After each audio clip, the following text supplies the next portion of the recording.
2 flyers just of runs coming up this weekend. 5 miles away and filled up the tank, we'd only save about $1.50 here. Let's look at this Hobby Lobby style here. The minimum wage now for a full-time employee, $14 an hour. Multiply that then by 40 hours in a week, 52 weeks a year, and you're looking at a minimum wage of $29,000 a year for a full-time worker. Bill would limit a sales tax proposal to no more than a quarter cent. So on a $5 purchase, that's just more than a penny. Detectives were trying to stop a 25-year-old man who had a felony DWI warrant out. They were also looking to question him in a homicide investigation. A manager here at Dublin's Pass says it's normally not this quiet during happy hour, and one look outside will show you why. We'll save it about $2 billion. We're talking about things that are going to be about 3 times as tall as the chapel itself. It's an empty bottle, and it's staying empty. That's because Super Bowl Sunday will be night times last night.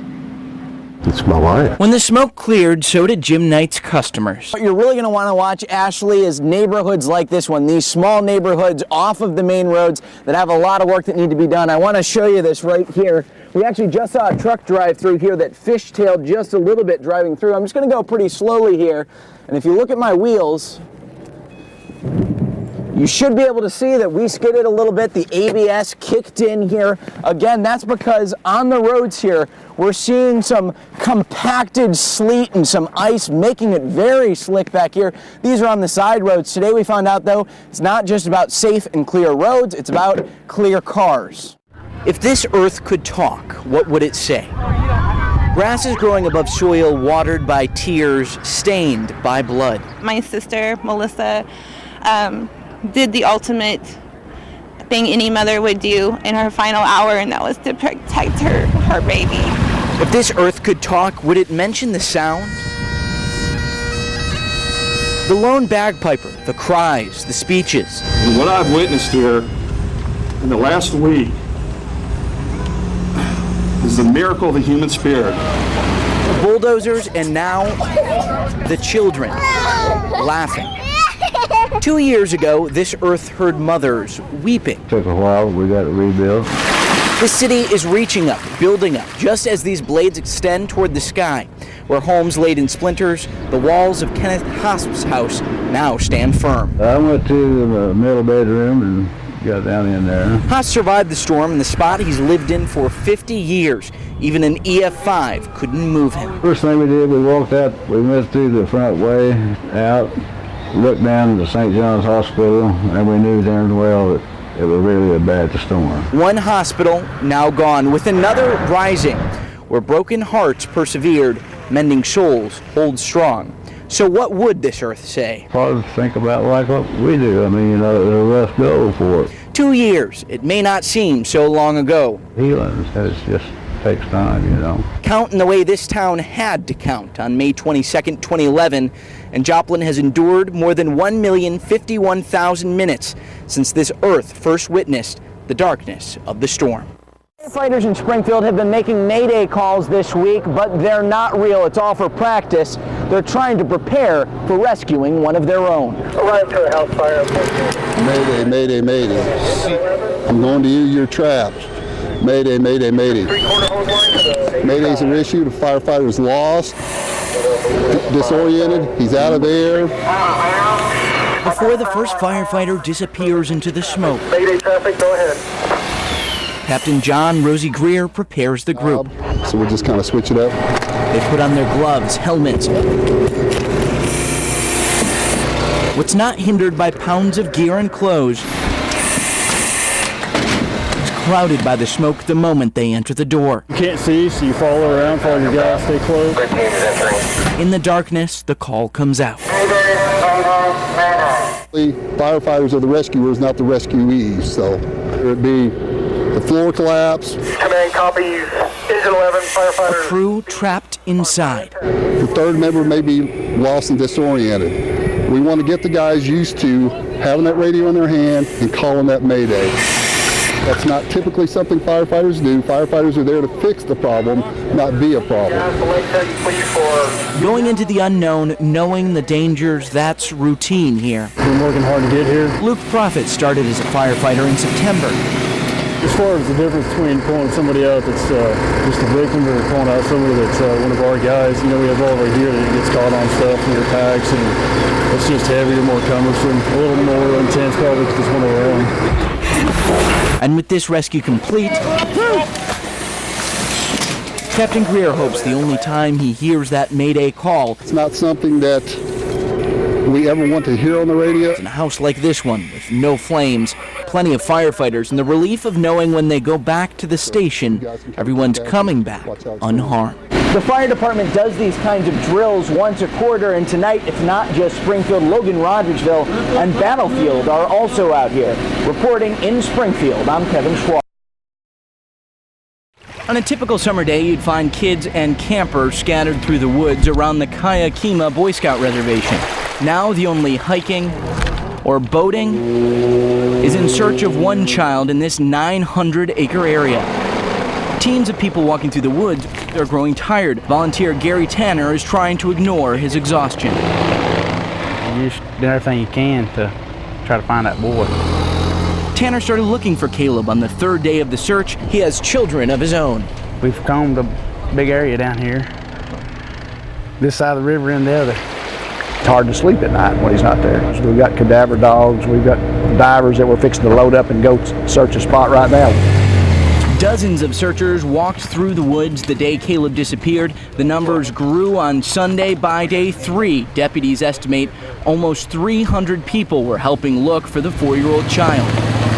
Most of them said, if it was my kid, I'd hope you all would have this out here for mine.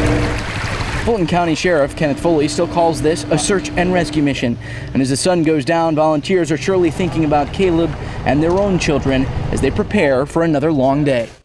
Shopping, driving, filling out forms, and getting on social media can all feed into this system. Any number of things you do every day can help build a profile of you that you never see. Tonight, we explore the world of privacy for sale. How much do you know about Shane Dodson? He uses social media, and he's selective about what he reveals. I try to keep it limited, no phone numbers, email I don't use. Despite his efforts, there is likely information about him out there Dodson doesn't know about. Companies are collecting a much more extensive profile than your Facebook page, one you can't see. It goes beyond a bio. Try social security number, criminal history, home value, net worth, your religion, interests, and much more. Their activities, their friends, their friendships, their romantic lives are all being tracked in excruciating detail on the internet. It's pretty clear that probably not even your spouse knows how much the internet knows about you. That's the founder and CEO of Reputation.com, Michael Fairtick. Reputation.com protects your privacy and reputation on the internet. Fairtick says you may check terms of service to okay this trade, or businesses can find some information elsewhere. And so the guys who are buying and selling this information without your knowledge or permission and selling it to people you can't identify for purposes you can never know, what they say is, hey, this is lawful, this is okay, because the rules say that we're allowed to collect this, what's called publicly available data. Some of that comes from the driver's license office. I just moved here from Massachusetts a couple weeks ago. Dodson is getting his Missouri license after moving here from Massachusetts. That means Missouri can sell his information with some limits. Your personal information, the government, selling your stuff to who knows? For what reason? Which brings us here to Jefferson City. Think they need the whole list? State Representative Chris Kelly says he'd like to make it illegal for Missouri to sell your information, and at a minimum, he'd like to stop other companies from reselling it. There are 4,700 buyers out there, data miners and junk mail people, and there's legitimate uses like insurance companies and things like that.